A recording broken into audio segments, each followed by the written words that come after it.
Welcome back to the channel. The would-be dress rehearsal is now wrapped up and once again Cowboys lose, going down by a score of 20-14. Much like last week, I'm going to recap the game, talk about what it means as we get closer to opening night at Tampa.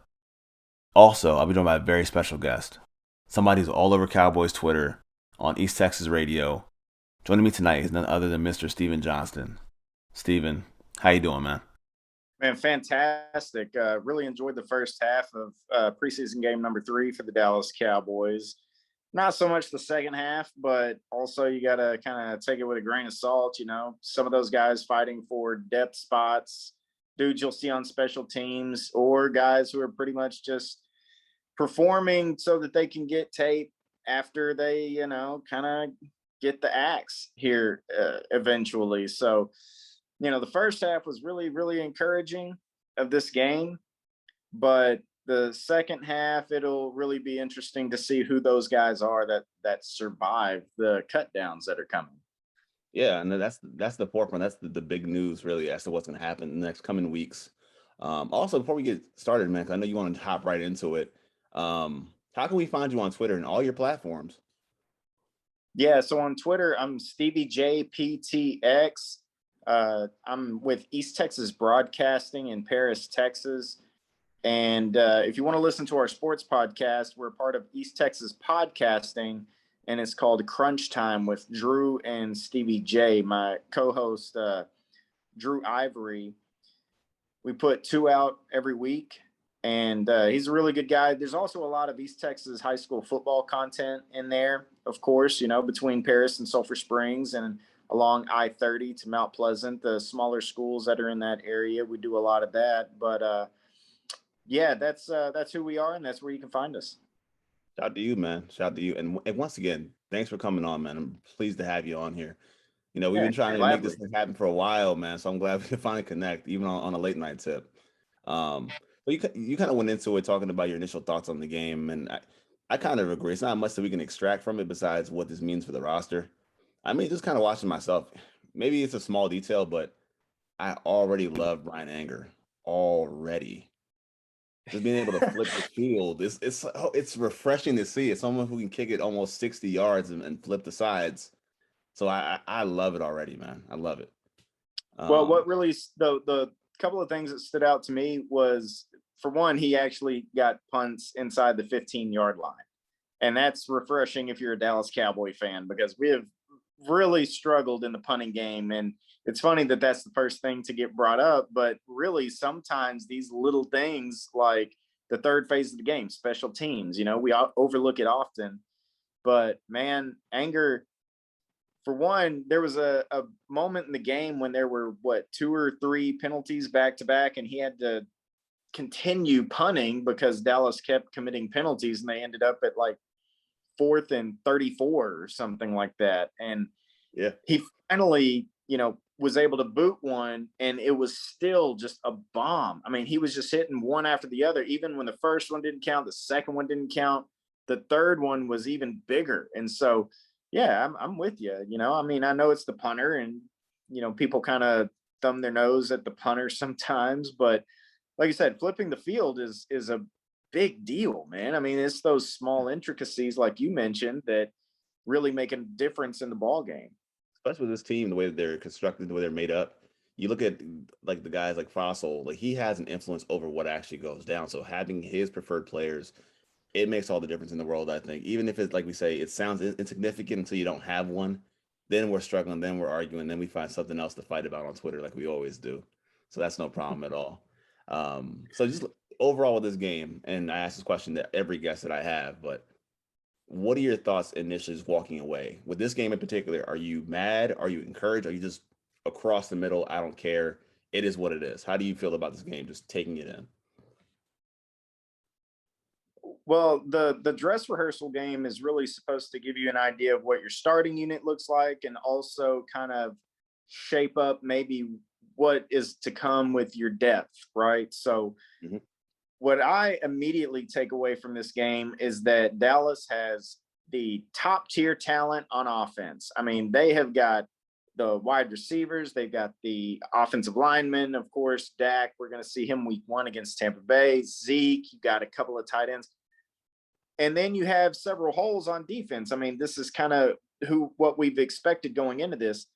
But after this game, I've kind of come to realize that with the offense, even though you have top tier talent, you don't have much depth. You do at wide receiver, but offensive line, quarterback, you have no depth at offensive line or quarterback. You know, the two most vital spots, two most vital units, maybe in the entire game. But on the other side of the ball, on the defensive side of the ball, even though you might have some question marks, you actually have pretty good depth across the board. I mean, we saw some guys like Bradley and I had some plays. Hey, shout out to all the Bradley and I stands out there, right? So this is what they've been waiting for. Linebackers, how many linebackers did we see make plays? I mean, it seemed like it seemed like they were all over the place. And then Anthony Brown got the start at corner. I thought that was interesting because, again, dress rehearsal game. They're saying the starters are going to play the first half.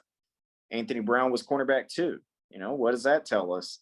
But I thought Joseph played well. I saw some flashes from Wright, who his length really, of course, is a problem. And then safety, you saw KZ with the starting unit. And then, of course, Hooker got into the game, had a pretty big hit, even though it picked up a first down. It showed that he can go out there and be physical. And that's encouraging when he's coming off the injury that he's had to recover from. So that's my takeaway is you have talent on offense, but you have no depth. And you may not have just a ton of top tier talent outside of a Micah Parsons, D-Law, Randy Gregory, but you have some depth. It's really interesting the way that's kind of shaped out here in the offseason for these Dallas Cowboys. And I think that matters in the sense of, I do agree. I agree. I think they're built that way. Even the things you said about the starters and the depth where it is, because my first reaction was watching the game was Dak's going to have a lot of fun with this group on offense. I mean, you saw two tight ends out there that made plays. The catch by Jarwin, I think, was Jarwin over the middle, was a huge play that we've seen him do for years going down the seam. So, I agree. They're going to have a lot of fun on offense and moving the sticks all season long. And you talked about it in a little bit of detail, but let's kind of branch off just a little bit. Out of the starters we saw today, you mentioned Anthony Brown starting at cornerback. You mentioned Malik Hooker coming in late. With these stars that we saw, even offensive line, we can talk about that too. Do you think what we saw tonight is the reflection of what we see week one? So, for example, is KZ over Hooker right now? Is the line combinations what we see? How much of what we saw tonight is the real thing going to week one that you believe? Yeah, I think it's very possible, but I think that it's also likely that week one isn't necessarily what we see in the totality of the season. So I've really felt this way all along about the cornerback position, that they would go with Anthony Brown because he's been in the building so long. He's a veteran, and you have a second round corner behind him and then a third round corner behind that guy. I mean, depending on which side Nahshon Wright plays, whatever, however you want to figure that out. But a lot of teams are going to go with the veteran guy, first. It's just safer, or at least it feels safer than putting a ton of rookies. Because tonight we really saw 3 rookies flash on the defensive side of the ball, right? You asked about takeaways, and one that I should have mentioned was Osa Odigizua. All right, he had a phenomenal game. He has such a good. I have more than a couple. Who's the other two then? Yeah, absolutely. And Micah Parsons, of course. Micah Parsons was just all over the place. I mean, he was in the picture every single time. And then Jabril Cox had a phenomenal game as well and showed up in the run game. And that was a kind of a question mark for him. Like, okay, he can really disrupt the passing game, but how does he hold up against the run? How does he, work through the trash? And man, he did a phenomenal job. So looking at the defense, you asked about cornerback 2 and then the safety spot. I don't know so much about the safety spot because it might be just a case of them bringing Hooker along with him showing up so late in the offseason, so late into camp, or in the middle of camp rather, whereas KZ has been there the whole time. Maybe that's a case of Hooker just catching up. But as far as cornerback 2 goes, I think they just want the veteran guy to allow those rookies to come along a little bit slower and at the pace that they're comfortable with instead of rushing them out there. I think that makes perfect sense. To be honest, I was surprised to see Hooker play at all, like because you mentioned it. I thought he was one of the guys who had the tarp over him until week 1, maybe week 2. So I can kind of agree what you're saying as far as what you see today may not be what you see going into week 1 and the subsequent week. So I can totally agree with that. Just kind of flipping the page forward though, after tonight watching this game, and I know we don't want to overreact too much, but that's the natural thing being Cowboys fans. We take things in to have our takes the very second the game is over with. Is there any player tonight you think earned a starting job by their play tonight, or and when you think lost a starting job going into this game, or maybe a reserve job? Yeah, like I was just saying, Oso Digizua.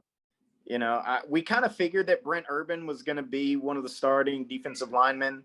Whether he's a 34 D end or one technique defensive tackle in a 4-3, but there were with Neville Gallimore down, Tristan Hill is still down. Who's going to be that more disruptive 3 technique?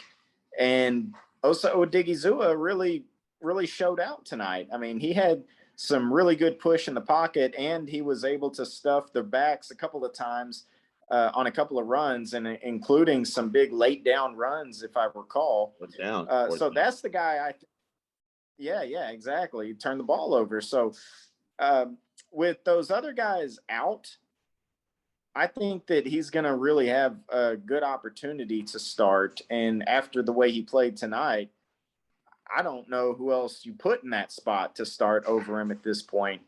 And what was the other part of that besides, a reserve that maybe like a fringe guy who made the roster? Well, I mean, I have one spot we'll get to in a second, but just give any starters off the top of your head, any starter you think, hey, okay, you're not going to start anymore. You're not in the consideration for the job to start. Because even for myself, and I kind of spilled the tea a little bit early here, I know I was thinking about Bohanna. I thought Bohanna might have earned the starting job because I know we talk about Urban a lot and where he fits in, but I think your starting one tech is Bohanna. I mean, no questions asked, because I believe that 4th down play, it was actually him and Osa Odigizua where Bohanna washes down the guy and then he actually crashes down to let Osa clean up the mess. So I think, to me, Bohanna is your one guy. He's definitely your one plugger. Lost the starting job tonight. I almost wanted to say Hooker overtook KZ. I thought, just based on his physicality and how he was so confident and demonstrative and asking for what he wanted to see on the field, I mean, it was so impressive to me. I thought he might have overtaken KZ. So I don't know if you agree with that or not. I don't disagree. I just don't know. The variable missing is 2 guys coming back from a really significant injury, the Achilles, and one was brought in significantly later than the other. So I think that KZ is kind of in the starting job by default because he's just been there longer. He's going to know more about this defense, especially having played under Dan Quinn in Atlanta for a couple of years. So just by virtue of education, I think KZ right now has that starting spot. But when it comes to talent, when Malik Hooker, gets the defense down, and it's like, okay, now I know as much as you do about what we're doing out here, and I'm the superior player. I think that eventually, maybe not by week 1, but eventually Malik Hooker takes that spot. Okay. And I know you're taking it slow. You want to be measured, but just blind taste test. What do you think a player like Hooker, if healthy, what does he do for this defense that KZ cannot do? And please go crazy if you have to. Just tell us a little bit what the delta is between these 2 players, if at their full potential.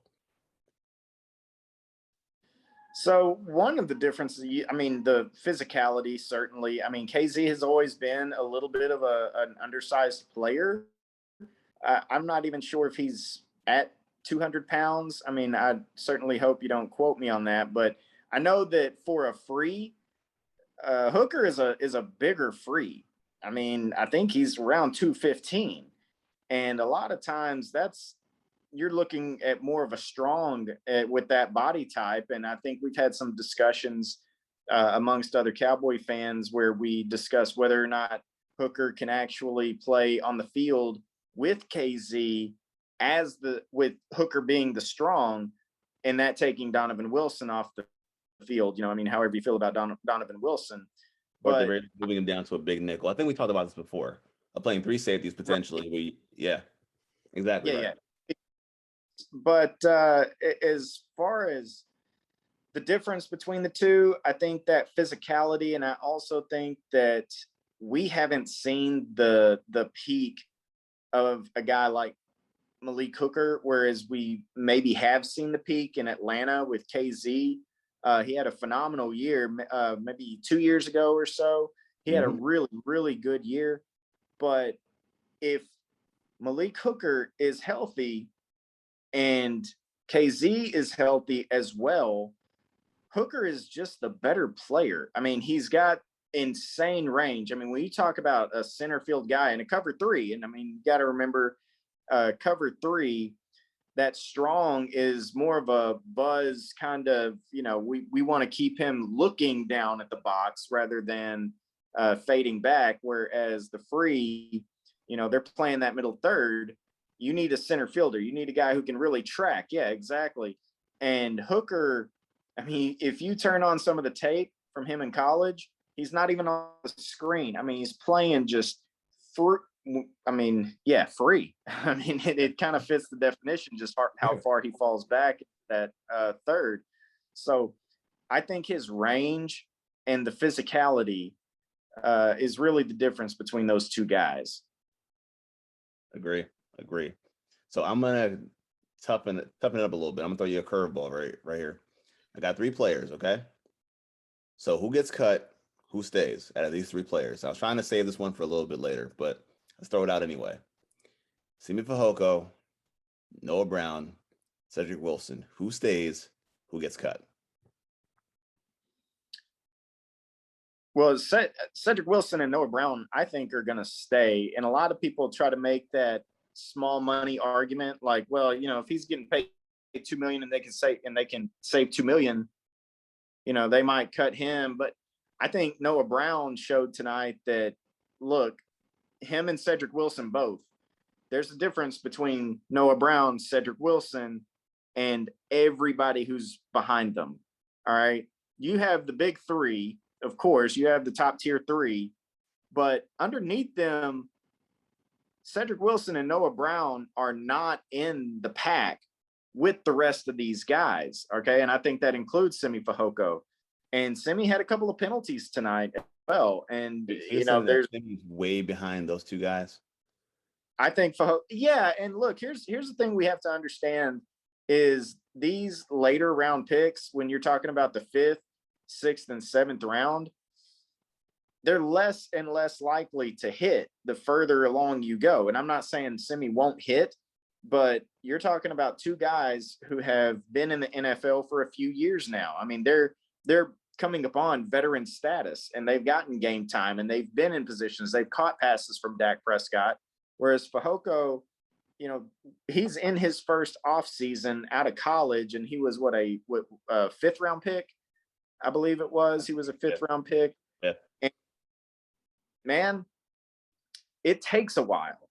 It takes a minute for a guy, especially a later round pick, if he pans out. All right. If a later round pick pans out, odds are he pans out in year 2 or year 3 rather than year 1. No, I agree with you. But Steven, you've done radio for a while, right? And you've been at all kinds of places, all kinds of levels. You ever been somewhere where you're working somewhere and they bring a guy in that does your job and he's a little bit cheaper? Like that's the vibe I get when it comes to these guys on the roster. It's like I have nothing against Cedric Wilson. I think he does a certain niche for his role that's different from the other 2 guys. The problem that I have with Simi is Simi's utilized in the same manner as Noah Brown. You see him on the crackback blocks, and he's a willing blocker. I mean, from what I saw, because I think it was played like it was a penalty that got called back where he blocked too soon. but he really drove into the guy. So he's willing to do the dirty work. And I think with Cedric Wilson, you get the added benefit of him being able to return punts. So now you have that cachet where, hey, look, I know I may not play on the offensive from scrimmage, but maybe I can cover a punt. Maybe I can return a punt. And looks like the guy, Fossil, likes me a whole lot. So maybe I can earn my keep on the roster. With Simi, it's almost like we invested a fifth round pick it's not, second or a third or a first. Obviously not. Obviously not. But when you utilize somebody in a similar fashion as a guy like you said you're paying $2 million to, it kind of makes the wheels turn a little bit like, yeah, it's rough, but we can do this. We can make this work. And it's so on brand for the Cowboys and what they believe in, saving a penny to mine a gem or a diamond later. It almost seems like they would do something like that. So I don't know if we have the same rationale there per se. I mean, it would be on brand for them to do something like that. We've seen them do stuff like that before to save a penny, but I think right now where we stand, I think there's just such a difference in know-how and the ability to produce on the field between a Noah Brown and a Simi Fehoko. I mean, Noah Brown, let's see, was it the catch? I think they called pass interference on it.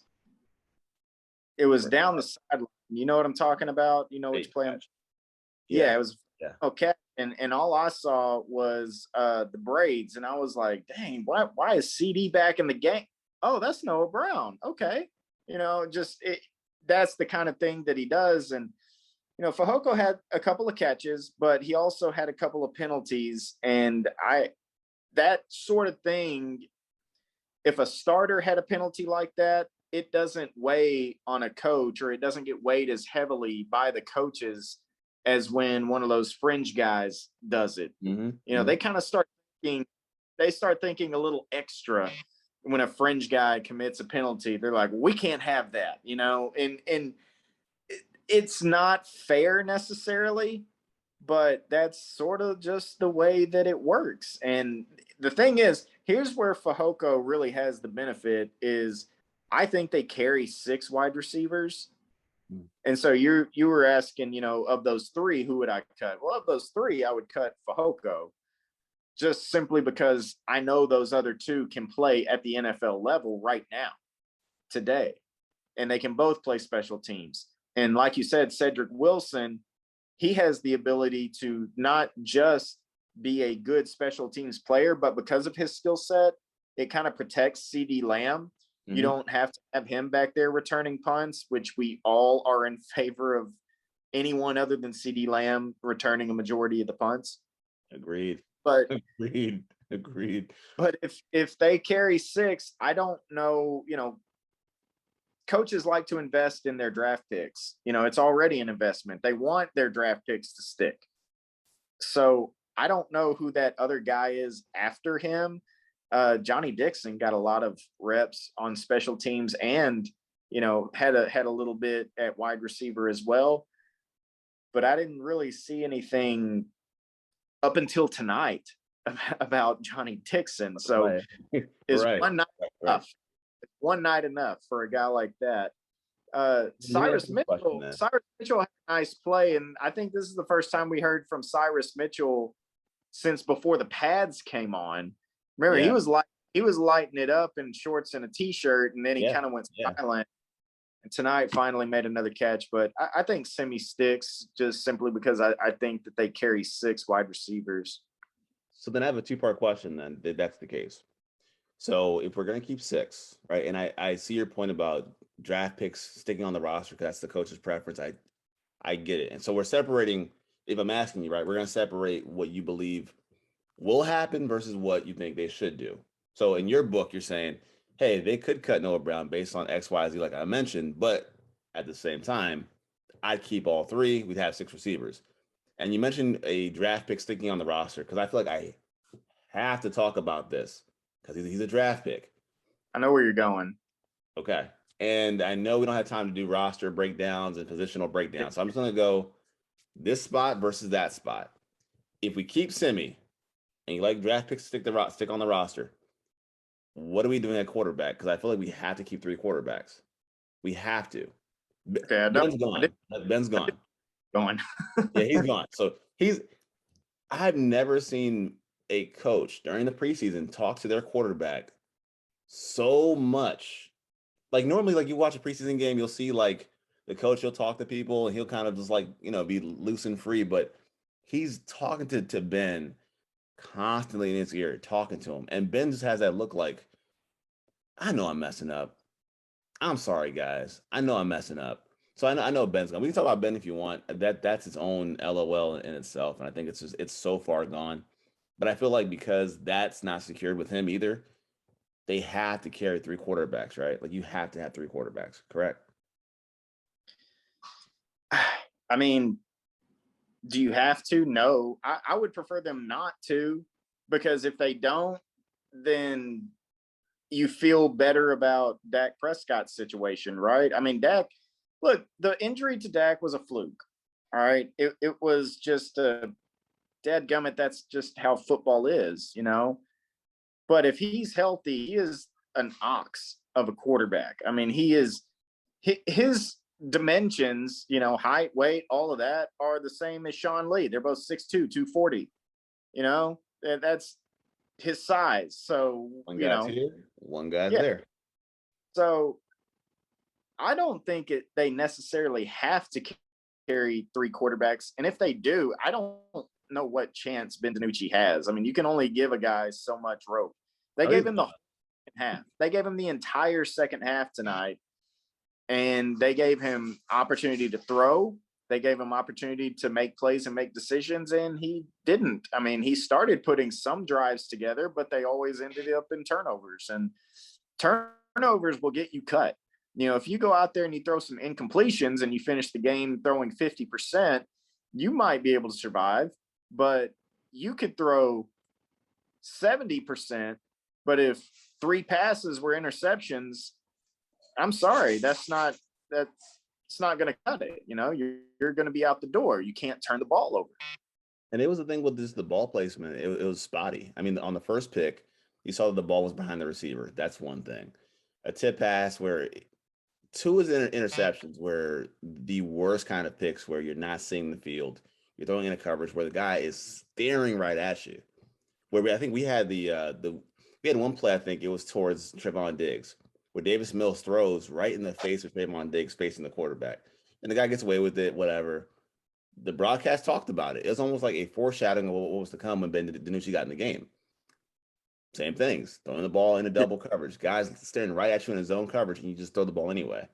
So I think with him, I think he's gone because he's so far gone in where he is. Like he's locked himself to the bottom of the roster. There's no shot there. But I think now with even Gilbert and Rush, they're almost deadlocked to where I feel like if you make a choice of one over the other, you could just save yourself and keep both of them and develop both of them to be there. What did you make of, this is the dress rehearsal game.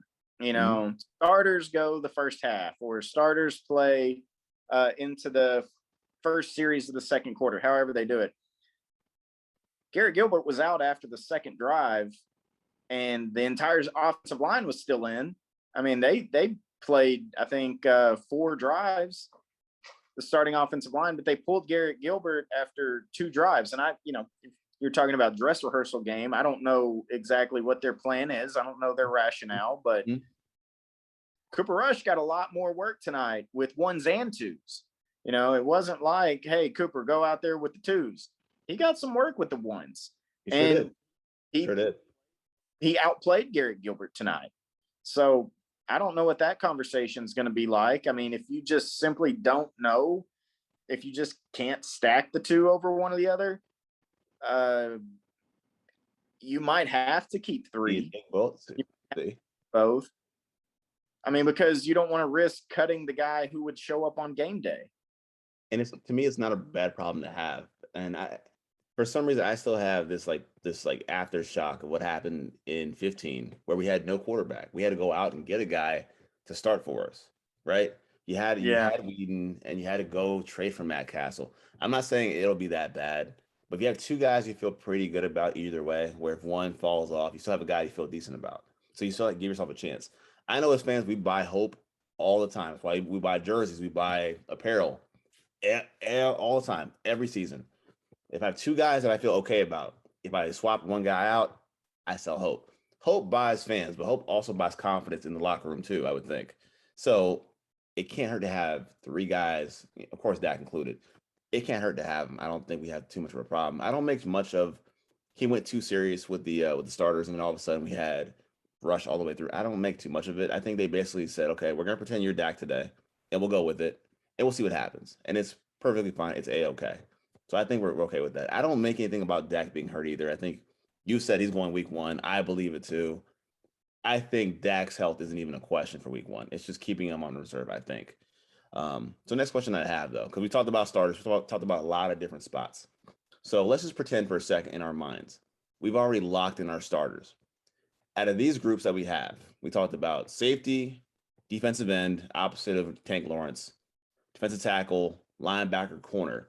Which group out of these categories would you say, or positions, have you the most worried, and or on the flip side, have you the most at ease? Let's see. You said, did you throw tackle in there? D tackle, not offensive tackle. Oh, all right. But you can slide that in there if you want. Well, that would be the answer, just because you don't have depth and you have a couple of guys who are coming off injury. You haven't, one of the two is often injured, and we saw tonight you don't have depth.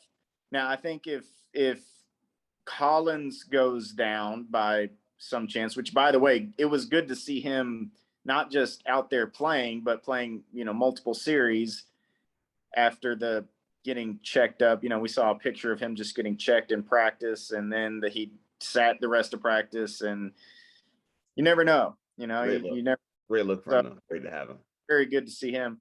Well, I'll stick with the groups that you said. I'm gonna say D tackle still, because there's actually injuries suddenly piling up. I just talked about the depth, but Gallimore, he's out for the first roughly month of the season. And then Hill, what do we even know? I know nothing about Hill's status. It's been dark. It's been dark for him for a while. Then you have Odigizua, but also Chauncey Golston, the other defensive tackle, kind of inside-outside guy that they picked. We haven't seen him for a couple of months now, and he's had like a hamstring issue, and we haven't seen a lick of him during camp. And so you got that. Also, by the way, Carlos Watkins, if you noticed, he wasn't there tonight. And before the game, the news came down that Dan Quinn was sent home. Well, so was Carlos Watkins, both for the same reason, for the cautious COVID protocol. And so, we didn't really get to see him, and word is they like him. But, suddenly we saw more Justin Hamilton tonight, and we saw more Carter tonight. We saw a little bit more of him. And inside. Yeah. So if those are guys who are seeing the field, then I am a little bit more concerned about defensive tackle, because I think if you have Gallimore, if you have Hill, and you've got, just kind of that full load of guys that you brought in this offseason, then you're good to go. But when that depth starts deteriorating. Oh, no. Yeah. Yeah, when that depth starts deteriorating, that's when you really start to get hurt. We saw with the offensive line last year.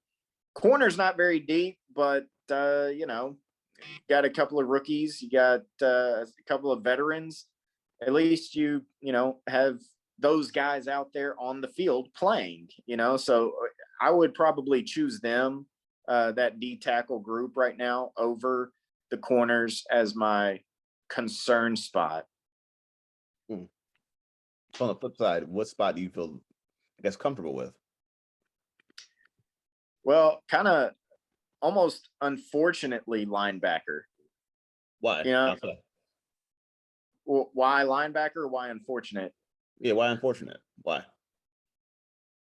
Well, because in this game, this day and age, you want to get after the quarterback, right? You want two edge rushers, one on each side, and you want to push the pocket up the middle, And then you want guys on the back end who can create turnovers. And linebackers, now Micah Parsons is a different case because I do think that he could be sort of a guy who can do absolutely everything.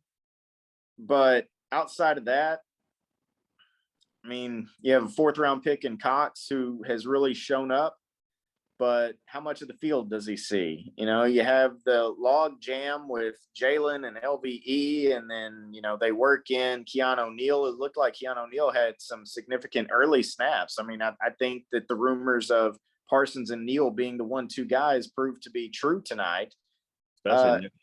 Especially in nickel. Yeah, especially exactly. And which is just common. You talk about base. I mean, all right, nickel might as well be a base. It's played so much. I mean, if you just want to play with words there, but it's just, we talk about the value of the position all the time. And that's really what it comes down to, is your deepest unit might also be in the least valuable spot at linebacker. And that's why I say it's kind of unfortunate, because if I could have, 4 or 5 guys in the secondary who I feel like can just absolutely go out and make plays, now we're talking about turnovers instead of sideline to sideline tackles. You know what I mean? So that's kind of where my mind is with that. No, I understand. We're going to talk about it a lot, and it'll always be a theme, especially, between us, especially in Cowboys talk, that the value of a linebacker versus the value of a corner or anything else different will be what it is. I mean, I know you say, unfortunately, believe it or not, I'm happy about corner. I think linebacker, excuse me. Happy about corner and linebacker, as a matter of fact. Both of them, to be honest with you. I like the numbers. I like depth, like you said. The depth is important. We have guys that can do so many different jobs at linebacker. Like Keanu Neal, in his first year as a quote-unquote full-time linebacker, is doing well. He looks good. Looks the part. Jabril Cox. Yeah, and I saw both, actually. I saw him in coverage. I saw him, like you said, in the running game as well. I feel good about that spot. I know that you said it's unfortunate and guys get hurt there all the time. They always be a part of the conversation. As far as concerned, I didn't mention this earlier, but I'll toss it in. Do we have a problem at backup guard center?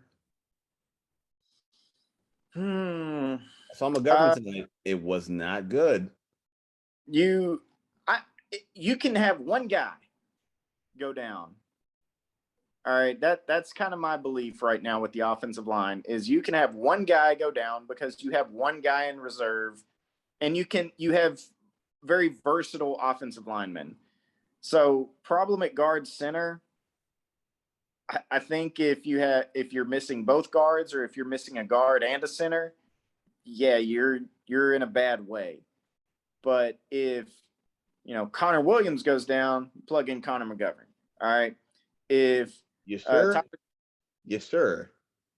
I feel pretty good. Yeah, I do feel pretty good about that, because you got to think about some of the guys that McGovern's playing with on that next unit, man. I mean, you talk about passing off stunts and twists, and you talk about just like the job. So you saw that too, then. Okay. Okay. So we saw the same thing, because I was like, man, this looks bad. And I thought Steele. See, I thought Terrence Steele was okay. I thought Steele handled his own tonight, and I haven't had any problems with Steele from, I'd say, Pittsburgh. He's been pretty steady. I just had a problem with McGovern being able to pick up these stunts and being able to recognize what's going on. But you're saying you're okay with McGovern? Well, I think McGovern's body of work, I mean, you look at offensive linemen, and a lot of times we pick out like just this one bad play. And I say this all the time with Connor Williams. He's a 6 out of 10 offensive lineman who has 2 out of 10 moments, and people just want to stick those 2 out of 10 moments and pin it on him and like, this is who you are. But the reality of it is he's a solid player. He's not going to light it up. He's not going to Leo Collins run down the sideline and just light people. We've seen the highlight clips, and we know Tyron, we know Zach Martin. He's not those guys, but very few are. And Connor Williams and Connor McGovern, they're not just there's not a whole lot of difference in their level of play. So if a guy goes out like Connor Williams and Connor McGovern goes in, and he's this much less, I said Connor Williams was a 6 out of 10. If Connor McGovern is 5.5 out of 10, then I can survive that. All right, Yeah. I can get through that, especially with the quarterback like Dak Prescott who can make plays. Do you believe in regression for some of these linemen? Because if we're talking about it, I mean, I'm saying this, and maybe I'm being reactive when it comes to Connor McGovern, how he played tonight, and regression, like I said. Because I look at Brandon Knight, and I think Brandon Knight, who I thought got better last year, he's fallen off. Like he's played pretty poorly since Yeah. we got Oh, started. So I, I agree. And you mentioned Terrence Steele coming on in the back half of the season. I thought that he actually passed Knight at some point in the season. I can't say exactly when, but by the end of the season, I thought Terrence Steele was playing better than Knight was. And if that's the case on a team that struggled, and you look at the guy who was the worst offensive lineman the first time he took snaps, and then that guy passes you, that can't be good for your confidence. I mean, that's got to really kind of hurt that perhaps maybe you're worst offensive line on the roster. I mean, that doesn't feel good if you're Brandon Knight. So, man, I think that, yeah, Connor McGovern, also when you play next to those guys, your level of play probably isn't going to be as high as when you're playing next to Zach Martin and Leo Collins and Tyron Smith. You up your game a little bit because you don't want to be the one to let a dude through whenever everybody else is locked up. When Tyron Smith has his big paws on someone and your dude blew right by you. And then again, we talk about cohesion with the offensive line, communication with the offensive line, those stunts, those twists. I think Connor McGovern can provide that one depth spot. And as long as it's not Tyron Smith at left tackle, I think that they're okay with losing one guy. But beyond that, you're in a lot of trouble if you're the Dallas Cowboys. you're saying Tyron Smith is that linchpin that cannot be replaced. Yeah, because you see how hesitant they were to move Zach Martin to right tackle last year. I mean, it took them several games to look at whoever was at right tackle in the experiment to be a turn. Seattle. It took Seattle to let that happen. And they're not going to put him over on the left side. No if way. They were hesitant to put him at tackle on the side he's already on, I don't see them, shifting him all the way over on the other side of the offensive line. So who goes there? Knight, Steele, in Sicky, he looked terrible. I mean, he's kind of been a letdown. He has been, and this is why injuries suck for rookies and not being able to see the guy, somebody like Josh Ball, not being able to see. It's so many guys that we have not seen that it throws off your plans. You have to kind of go by the seat of your pants. I do think, by comparison, your swing tackle probably is Terrence Steele. Probably. And that's a tough pill to swallow. Hopefully, like you said, with Tyron Smith, he's healthy and he plays the right tackle, and that's Terrence Steele's spot. But nah, I agree with you. And now just to kind of project the roster a little bit, unless you had a question.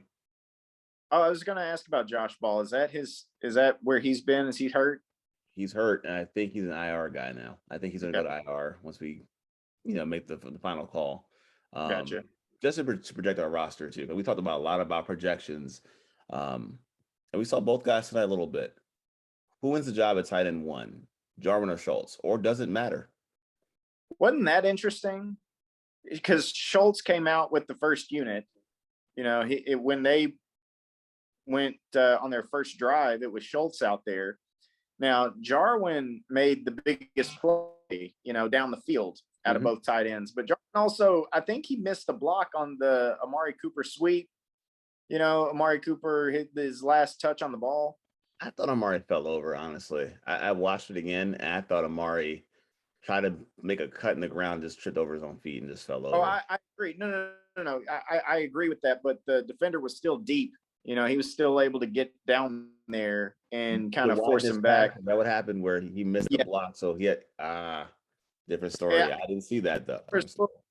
I'm saying this off of memory. Of course, it's been several hours since then. But I do think that Jarwin might have missed an assignment there. But that, regardless if it happened or not, Schultz is the better blocker. All right. I mean, I don't think anyone's going to say, well, I don't think anyone's going to debate who's the better blocker of the two. And the fact that he can still help you in the passing game simply makes him the more well rounded player. Now, Jarwin, he gets you bigger plays, though. And that obviously has a ton of value. And so I think that I've called them tight end 1A and 1B the whole time. Mhm. Who's out there for the first reps? Who's out there for the first offensive series of the game? I don't know. Maybe the blocking tight end or the guy who can do them both. But at the end of the day, we're going to see tons of snaps from either guy. So I'm not sure that, labeling one of them as a starter is even going to be relevant this season, as long as they're both healthy. Do you want them to play in 12 personnel where they're both on the field at the same time? Do you want to see that? Or any personnel which they're both on the field at the same time? Do you want to see that? Sure. I mean, you always want to be multiple, and you look at a guy like Pollard, for instance. If you have two tight ends on the field, you can actually take one of them off. You can put Pollard out there and give some different looks with Zeke and Pollard, and maybe go too wide in the tight end. Like you can do some really interesting things with this offense. Okay, I mean, you can give some looks that really, like, golly, man. I mean, we've been defending this guy, and this guy Mhm. for so much. You can find a way to get mismatches, and you may not want Zeke and Pollard on the field at the same time just a whole lot. You may not want both tight ends on the field just a whole lot. But the fact that you can just show it to them and say, how are you going to counter this? We talk about the lack of value in linebackers, and a lot of that is because teams haven't figured out how to stop tight ends with their linebackers. And so they're like, screw it. We're just going to put a safety out there. We're going to take this guy off and put the safety out there because tight ends are such an impact in the passing game in this day and age. And like Jarwin down that seam, I mean, that's George Kittle. That's Gronk from years back, and evidently a smidge still. I mean, Kyle Pitts is.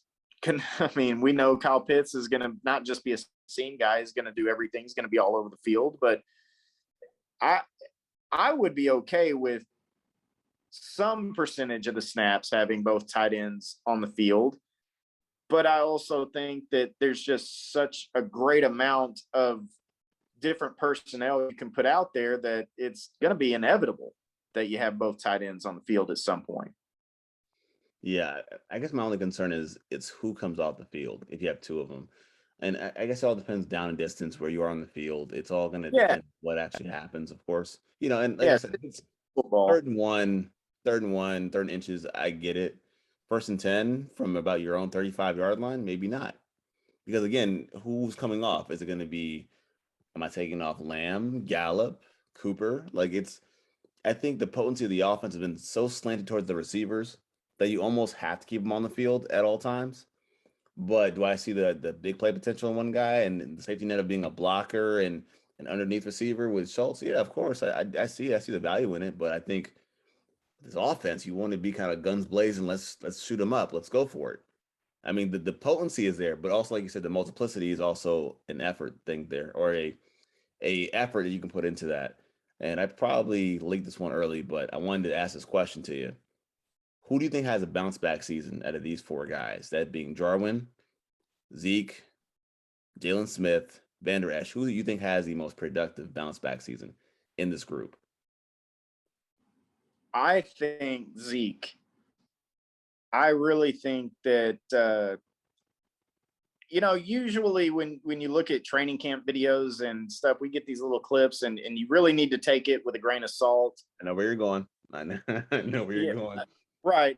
And we've seen a lot of Zeke, and of course he slimmed down. Went under 220 pounds for the first time in nearly a decade. I mean, if you think about it, he said since my freshman year at Ohio State, and this is what 2016, 17, 18, 19, 20, 20. This is year 6 for Zeke. All right, freshman year at Ohio State. He's saying it's been nearly a decade. Well, 9 years. Yeah, that's kind of wild to think about, I mean, when he says freshman year Ohio State, we kind of, all right, whatever. But you put it in those terms, it's been nearly a decade since he's weighed this much. It kind of hits you a little bit different, but he does look a lot quicker. The feet do look a lot better. And if your offensive line is healthy, and again, there were a lot of injuries on this offense last year. And to expect every single guy to come back and play at a high level after missing so much significant time, and I don't know who would be a guy who wouldn't. I'm just saying, to expect all of them to, man, we'd be lucky. We'd be very lucky for that to happen.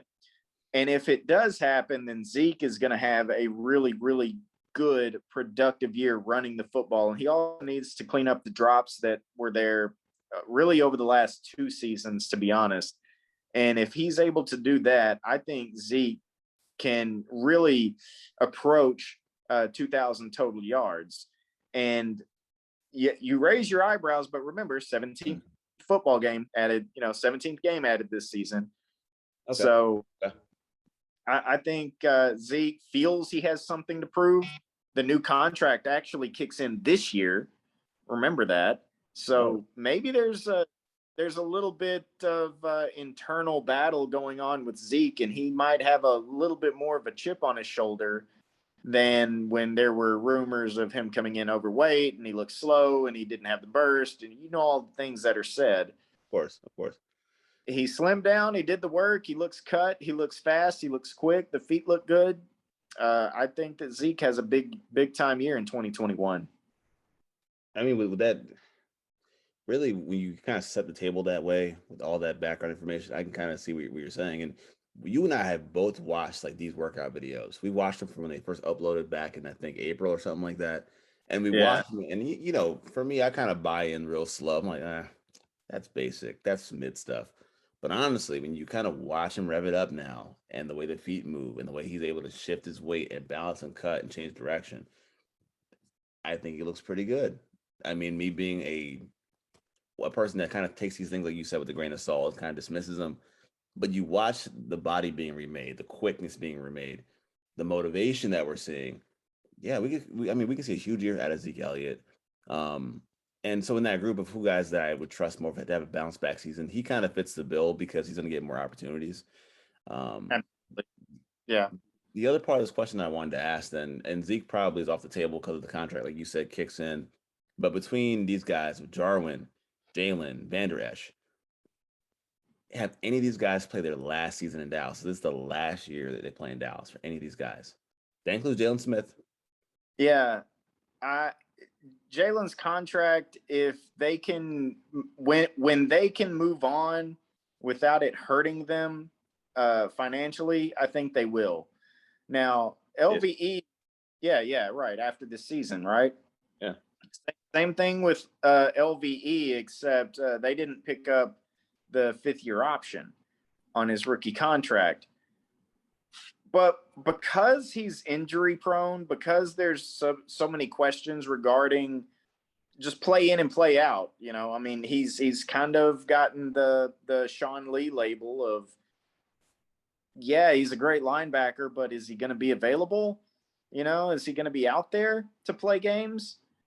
And to me, if you can't answer that question with a definitive, yeah, he can. Say what you want about Jalen Smith. He's on the field. I mean, he's out there. He's available to play.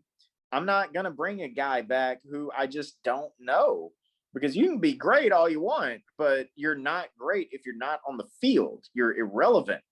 And I can't bring back a guy who I can't trust to be out there.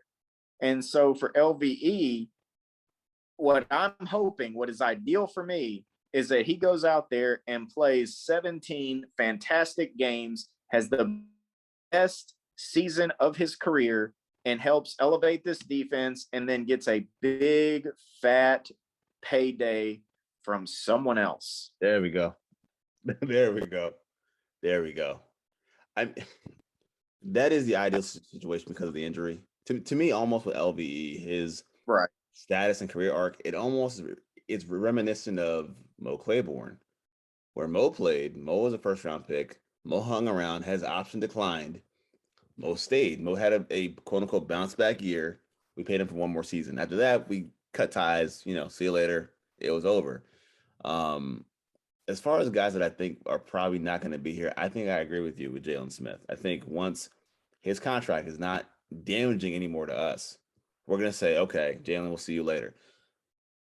And Jalen could have, you know what? You can talk about Jalen. He might actually have a better season this year. He might be motivated too. Everything we said about Zeke, about his body being remade, looking the part, looking fit, having something to play for, a chip on his shoulder. Jalen hears these things too. Jalen hears the talks that we have about him. I know we're going to devalue linebackers all the time. We're going to talk down about linebackers because of what they do. We've done that with Micah Parsons on draft night. But now look at Micah Parsons. I mean, Jalen will never get to that level because I think he has his own physical limitations. But Jalen can be a productive player. Even in tonight's game, I watched the play. I was like, that's a good play by Jalen Smith. Fights the block, gets off the block, goes downhill, makes a play. I mean, we dump on him a lot, and I do too. I kind of drive that bus too. But when he makes a good play, we tip of the cap. Good job, Jalen. But I agree with you. I think as soon as his contract is like, okay, it's not going to hurt us. We have so many numbers here. We have all these guys we've invested in. And I'm even thinking about guys like Keanu Neal, Jabril Cox, Micah Parsons. We have so many guys that can come in and play the job. I probably don't need you going into next season just because of how the money works in Dallas. So I agree with you. I agree with you. And then while I have you here, because I know we have to talk about Dak just a little bit. With all you've heard, I know you're reporting live from the summit, so you can tell me a little bit more if you know anything different.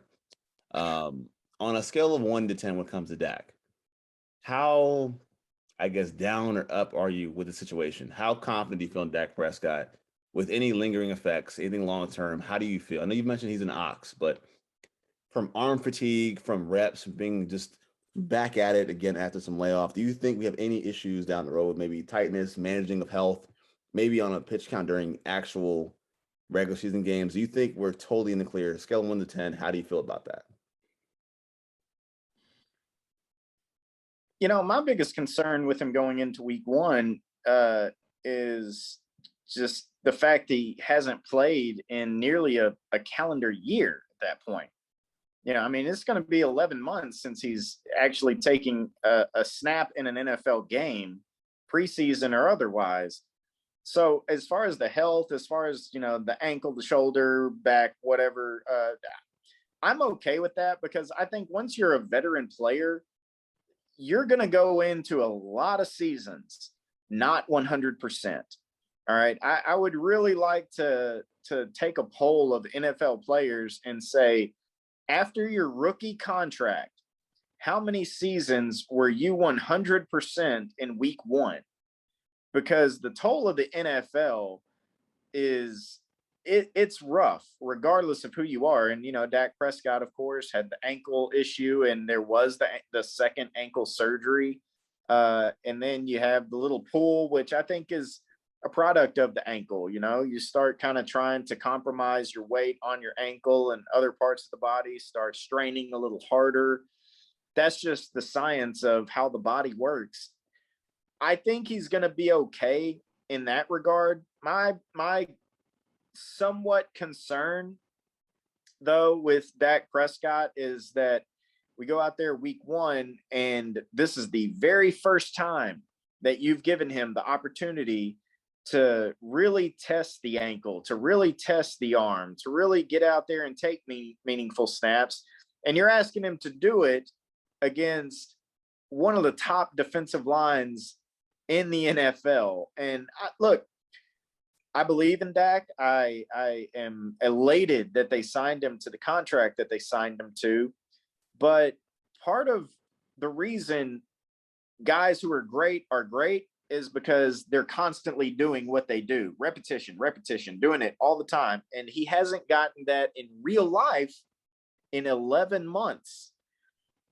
I wanted, but here's the thing. Here's where I have to back off is I'm here in Paris, Texas on Twitter, right? I'm not crazy enough or egotistical enough to think that I would know more than Mike McCarthy, Kellen Moore, the quarterback coach. Nussmeier. Nussmeier. Yeah, I was about to call by the former punter's name. But obviously those guys would know more. If they're comfortable with it, then I'm by virtue forced to be comfortable with it in a way. Well, so 1 to let's 10, back. 1 to 10 on the health. I'm about a 8 in terms of comfort. Repetitions, I'd drop that to about a 6. I want the guy to get some reps and to be in rhythm whenever week 1 comes around. Yeah, I mean, I can see that point too. I mean, for me, if I remember taking it back down, like way back before, right? Even going back to his rookie season, I remember the reports in camp and even practices where he's not the best practice player, but come to the game, he's ready, he's prepared to play. I think if that's in his DNA of maybe I'm not the best in practice or I'm not getting the most throws, but when it's my time to shine, I'm ready. Maybe that's who you get. Maybe that's the guy we have to trust because in his DNA that I see, I don't have to practice. I'll be fine. I think he had one game, I think was it the Eagles game right there everyone talks about. He didn't practice. Okay, fine. But he's been hurt before. I'm sure he's been hurt before, limited in some capacity. And he goes out there and he goes for 300 yards, 450, 420. It's not a thing where you can't do it. So I'm not really concerned about it. Long-term effects, I think they're going to manage him properly. So this is where I have the question about Dak Prescott. And it's kind of a two-part question for you, really. With Dak Prescott, do you think his stats are going to decrease because of preservation, or do you think that he's going to be the same guy he was last year before the injury? Do you think that he's going to be kind of on pace? And the other part of this question is, and we talk about a lot about narratives and prevailing themes when it comes to the Cowboys. Do you believe that for the Dallas Cowboys to be successful, they have to reduce Dak's offensive output? Do you think that actually is a real thing? We just talked about Zeke for a while too, so let's keep that in mind. Well, I do, because you want to be winning football games. And when you're winning football games towards the back half of being in, fourth quarter of a football game that you're leading, you want the clock to run out. By just simply running the football, you keep the clock moving. And because of that, Dak doesn't have as good of stats. If Dak is throwing for 500 yards on 40 attempts, I would doubt that we're in a good situation on the football field, on the scoreboard. All right. You're looking at Atlanta. You're looking at Cleveland type football games. Okay. And you don't want to be in that situation. I would much rather win a football game 28-24, and Dak had, 280 and 2 touchdowns and no interceptions. And like, it looks like a mid type stat line, like anybody could do that on any given Sunday. But the reality of it is it's an efficiency question. All right. It's not necessarily a numbers question. It's an efficiency question. You can light it up all day long, but if your defense is giving up more points than what you're scoring, you lose football games. So I don't want him throwing for a ton of yards. I'm okay with Dak Prescott not leading the league in passing yards, because I want them to have balance when the game calls for it.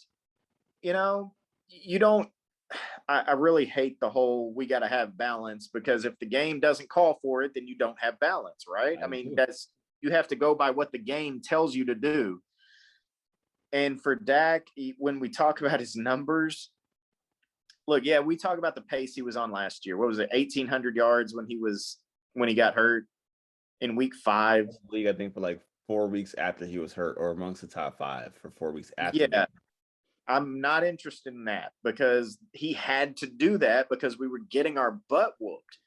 And I would just rather him, if it's 30 pass attempts and he completes 24 of them for, 280 yards, like I said, and 2 touchdowns, no interceptions, add another 25 rushing yards, on a couple of escapes. Yeah, I'm very happy with that, as long as it was efficient. And that's what I look for out of Dak Prescott. And that's honestly his best trait is he is highly efficient. But see, here's my thing, and maybe we'll have a separation of thoughts and ideals here. I have no problem with the numbers. I have no problem with the numbers. And I'm a guy that I don't mind the offensive output, and it's how you do it. Like you said, it's how you get it done, right? Now we talk about the balance and keeping the clock moving and stuff like that. If we're saying, hey, hand the ball off to Zeke for a 5 yard gain to keep the chains moving. I did the same thing with the check down to Zeke for 5, 6, 7 yards. What's the difference? If Dak is, if let's say for example, we're kicking a team's ass, we're up 21-0 before he takes the first sip of Gatorade. Who cares about how he got there? It's fine with me. I don't have an issue with it. Now, like you said, the game is in reason. Let's say, hey, let's run the ball. Let's be smart. I completely understand. I get that. But I'm not going to walk around and fear mongering passing yards because, oh, we need balance. Like, because not you, because you kind of get it. You get the balance within understanding. But there are guys that'll sit there and tell you, oh, you got to be somewhere around 55, 45. That's nonsense. Look at Tampa. Look at Kansas City. I think Tampa was 63-37. Crown them, right? Everyone loves to talk about, well, we need a Super Bowl. That doesn't matter. Balance is, to me, it's irrelevant. The other part that I talk about too is you built your roster predicated on these guys up front. You got three. I won't say they're all top tier because I think Gallup doesn't have the physical archetype to be a top tier guy anywhere else. But Cooper, Lamb, absolutely. And like you said, the tight ends have the potential. At least one of them can be a huge guy down the field. So it's Pollard's another guy that can make big plays for you in the passing game and running the football. I just think if you're afraid to score a lot of points, why did you build this team this way? We built the team with Garrett with the running game and trying to control the clock. That got us nowhere. You guys aren't happy with 13-3 and going to the playoffs. It's not enough for you, right? So why not go ratio on turf on these guys with Dak Prescott? And I guess my thing with Dak Prescott is, and people listen to the show, if you guys have heard before, I've been on Fantasy Pods with Paul Ryan, at Paul Ryan 15, by the way, where I say, well, who do you think is the best quarterback in the league? Okay, it's Mahomes. Who's second? I'll argue Dak Prescott and be like unabashed by it. And I'll be like shameless about it. Like Dak with what he has around him could be the second best quarterback in the league, bar none. Bar none. But why are we scared to even let him have that chance and opportunity? You paid him $40 million. So why do we have to do this? I understand balance and winning games. I understand it. But I think, like we talked about earlier, we have the potent offense. We have the quarterback now. We have the running back who's now dedicated. We have the punter now and the kicker and the coordinator that sends pressure and wants to be aggressive. It's almost like you're playing back in the other team's hands by trying to be conservative to the point where you're not allowing the quarterback to just go for the neck, and he can. So, I mean, we may kind of see it somewhere similar, but hey, man, go bombs away, go win games, go crazy, stupid. Well, let me. I'm not necessarily pushing back because I agree with you. Remember the Kansas City game where Tyreek Hill had like 200 yards in the first quarter? The Hail Mary game, right? Yeah. If Yeah. it's yeah, I'm not going to be opposed to Dak Prescott having 260 yards after the first quarter when CeeDee Lamb has 2 touchdowns and 180. Like if you mean Hill? Yeah. Last year. Oh my, yes. Okay, I got you. If it's something of that, but the missing variable here is the defense getting stops, right? Right. That's right. Part of it. Right. So if Dak Prescott is putting up numbers because he's just out there balling out, then yeah, everybody would love that. But if he's putting up numbers because Dallas can't get stops and he is forced to put up numbers, that's different. Those are two different things. I agree with everything that you just said about Dak Prescott. I just don't want it to be forced upon Dallas to like, okay, man, we need you to be Superman because we've given up 49 points to the Cleveland Browns and you got to dig us out of this hole. I mean, that's the difference, I think, between what you and I are saying right now, because I 1000% agree with what you're wanting from this Dallas Cowboys offense. Yeah, they built it to bombs away. I mean, not only can all 3 of those wide receivers make big plays, but so can Jarwin. So can Pollard in the passing game if he's going to help you out a little bit there. Zeke hasn't been great in the passing game as of late, but we've seen him do it before. So, yeah, by all means, if Dak can throw for, 5,200 yards this season with the 17th game added, I'm all for it as long as it comes from, damn, this offense is talented, and not, damn, we got to catch up. Exactly, man. So, because I know we both on Twitter and we're active a lot and we kind of tend to narrative watch. Is all this balance stuff coming from a lack of belief in Dak Prescott, or does it come from we're fear mongering over our defense? It comes from someone thinking this is what football is supposed to be. Talking to my soul on this one, man. Thank you. Yeah, that just Thank you. like I've heard coaches say it, so I'm gonna say it, and that's just that's not how it works. Balance. We had 25 passes and 25 rushes. We win a football game. That's not true. Yeah, and I think that balanced narrative and that idea or that idiom is why they're going to win by a little or lose by a little. And if you're Cowboys fans listening out here, you guys don't like silver lining, then why play for that? Why play for participation trophies? Why do it? What's the point of that? That kind of felt like Jason Garrett's approach to everything to a degree. Like if that on Jason Garrett, but people want this balance thing though. I mean, if it ends up that way, if it just by the circumstances of the game ends up that way, that's fine. But it's not necessary. It's not the formula to win. Zeke had 100 yards, Dallas wins. That's not just how it goes. But that, like you said, it's the narrative. And man, it just kind of feels like people. I mean, I've already said it.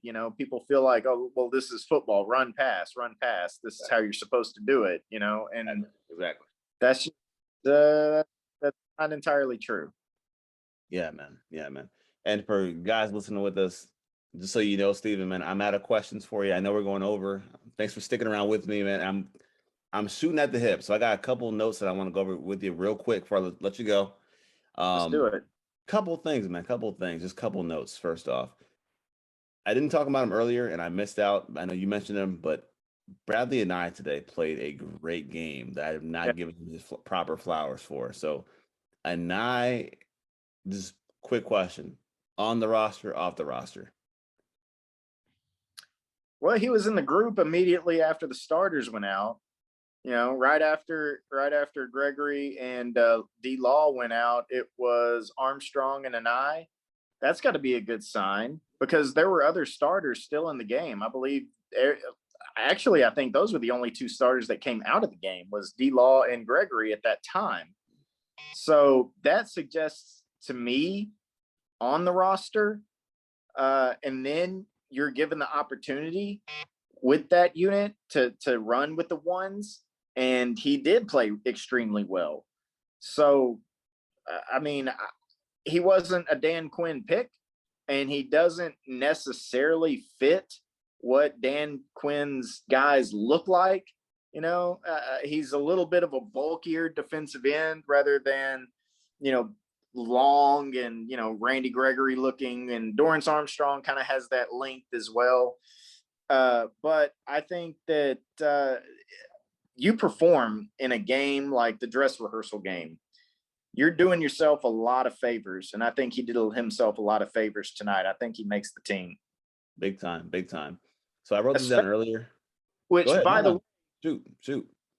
Yeah, Terrell Basham was behind Anai on the defense. I mean, 93 was out there in the third quarter, and I don't think we saw Anai again. He rotated in some. I do remember him playing actually on the opposite side of when he was running with the ones. When he was running with the twos and threes, he was on the left side.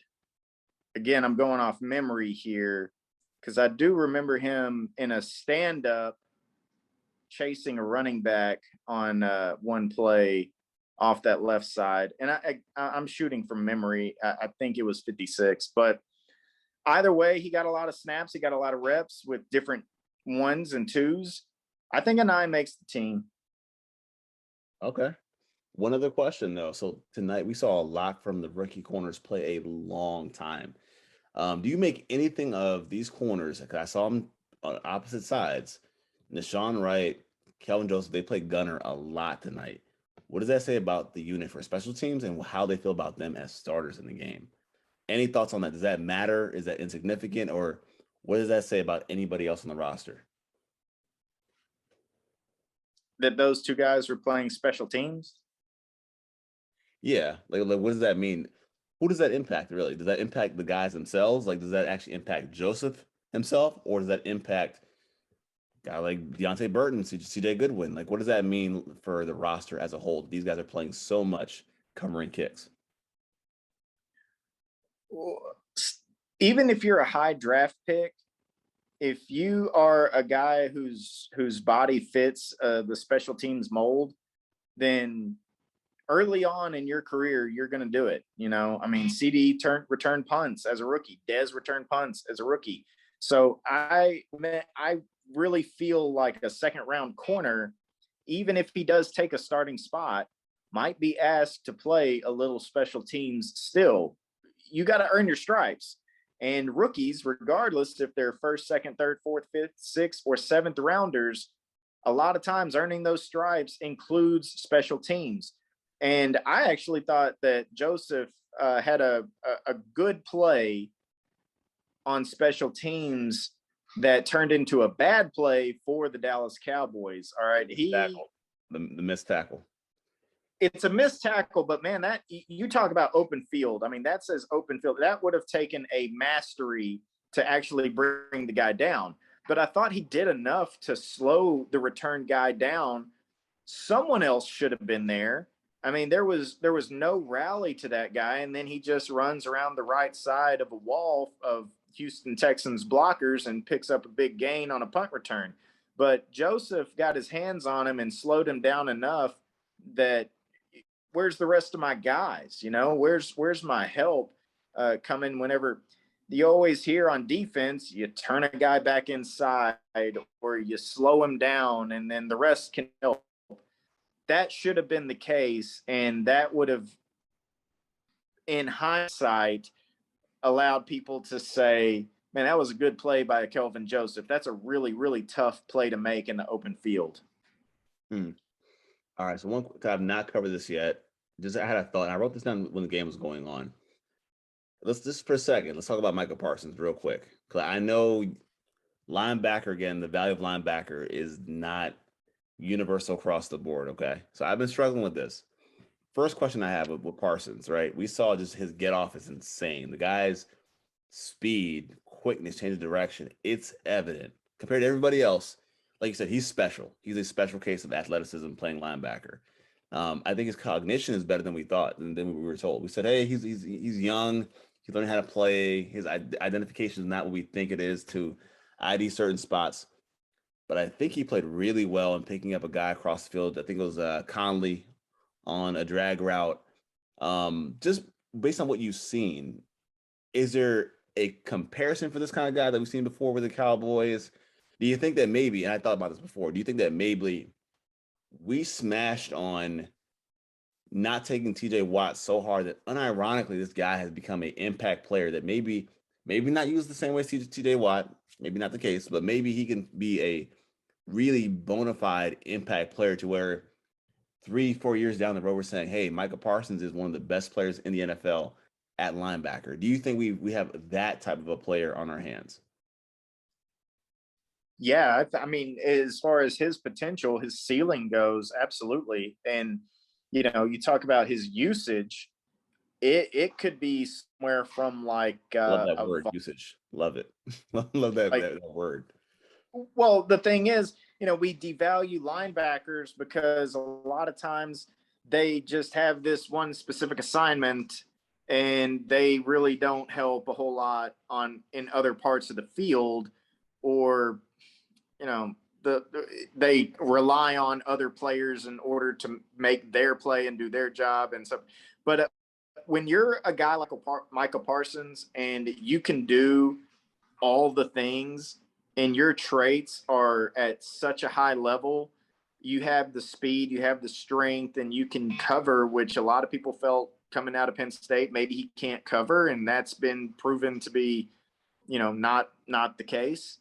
He can rush the passer, he can do everything, and I don't know if Dallas has had a guy in recent memory that can do all the things that he can at the level that he can at the speed that he can. LVE, that first year, when he was fully healthy, he had a phenomenal year, but it was more in coverage. Whereas Micah Parsons, he could do it in coverage. We've seen that, but he can also get after the quarterback. He can cover the flats. I actually thought one of the bigger plays of the night, or maybe not bigger, but an underrated play is, I'm not sure who the receiver was that caught the ball, but you're under a minute in the half, and he's able to track down the guy who catches the ball, the receiver, and keep him in bounds. All right, the guy's running out of bounds trying to stop the clock. And if that is another linebacker who doesn't have that speed, that guy gets out of bounds and stops the clock.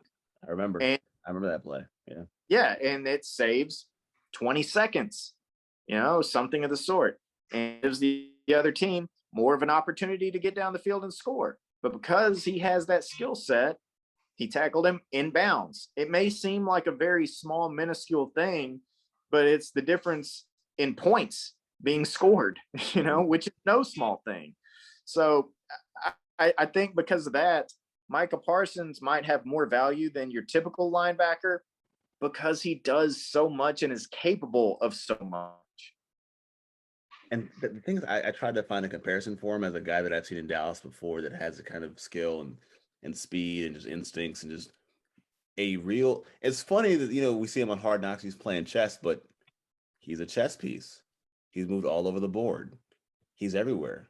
And I don't play chess, so I can just say rook, pawn, knight, whatever you want to call it, but he's everywhere. So I think, and the only guy I thought of, I was like, man, it reminds me of Dexter Coakley with the speed, the instincts. But Dexter can come down, hit you if you wanted to. Like, there's so many things you can do with this guy that it drives the value of what a linebacker actually is. And I feel weird in calling him a linebacker because in one vein, he could come down and he could rush off the edge too. So now you have him playing everywhere. I think, and I'm probably getting carried away, but I think you have a guy that really, by your word usage of opportunity, he could win Defensive Player of the Year. Rookie. Defensive Rookie of the Year. It's more than capable. Like, it's more than possible if he's healthy. And like you said, given the usage and the opportunities, I definitely see that. I think it's more than possible. Dallas should be happy walking away with a player of that impact if that's what they have on their hands. Absolutely, no questions asked there. Yeah, I mean, with Micah Parsons, because of that usage, and that's the thing is, they said at Penn State that they just kind of told him, like, man, go ahead, do what you do. We'll tell these guys what their assignment is. You go do what you do. And obviously, you can't take that approach in the NFL by any stretch, but he's caught on very quickly. And you talk about the chess pieces. I actually think in Hard Knocks, didn't he refer to himself as the queen because the queen can move anywhere on the board? Is that what he said? I think so. And then he did say it, and I don't play chess. I was like, So I missed the joke. Yeah, okay. Of course, kind of, maybe a dude didn't. He caught himself calling himself a queen, and then was like, "I'm the queen of the kings." Like, he kind of tried to cover it up a little bit. He flipped it. Yeah, okay. But it was kind of a funny moment. But that was actually a pretty accurate comparison. Is the queen who can move anywhere on the board, who can take out anybody who's in their way because they're a versatile piece, because they're not designated to just moving horizontally or laterally or one space forward or in the so I like that comparison. He's the queen. He goes all over the place, and yeah, I could see him winning Defensive Player of the Year. And you might feel like you misstepped when you said defensive or Defensive Rookie of the Year, and you might feel like you misstepped whenever you said Defensive Player of the Year. But I could totally see before his rookie contract is up, him having a Defensive Player of the Year award on his mantle. Incredible. It's incredible to think that where we are. And again, hats off to the front office. They've been able to identify players that people overlook, at least for the last decade, really, the last decade of being able to find players that people may have some pushback, but they actually get it right. So shout to them, Will McClay especially. Shout to them getting it right.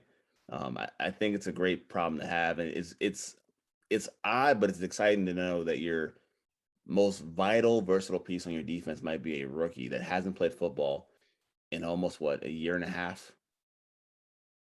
It's crazy to think that. And I know we're friends. We kind of get really excited. We get hyped up, all the time, every offseason. But there's a lot of things to be excited about Cowboys football. So I'm geeked. I'm amped to see it. Also, once again, man, I'm glad to have you on, man. I appreciate you. So before we get out of here, man, anything else you wanted to add? No, not really. Very much looking forward to that first week against Tampa Bay, man. I mean, the funny thing about following up the dress rehearsal game in that final preseason game is that is just every guy who's trying to survive. That's who's playing in that final preseason game, is every guy who's trying to survive, put out tape so that they'll maybe get picked up by someone else and be on a roster week one elsewhere. But as far as what we know about the Dallas Cowboys, I thought we learned a couple of things about Dallas tonight against Houston. And one of those is look out for Osa Odigizua. The other is, I think that because of education of this defense, KZ is currently over Hooker, but Hooker could eventually overtake KZ. And when those things come to fruition, I think that the defense, it's kind of a, it's kind of an if defense, if Joseph takes over that starting spot, if Hooker is that dude, if Osa Odigizua plays well and start, this is a lot of ifs on this defense, but absolutely they have the potential to really make a jump. And if they do, then I think that this is a team that runs away with the NFC East. And I'll leave it on that note. Excellent, man, excellent. I agree. Steven, one last time, man, how can we find you? On Twitter, it's StevieJPTX. All right, man. So for my special guest, Steven Johnston, I'm LP Cruz. Once again, guys, thanks for tuning in. And as always, Cowboys up. Peace.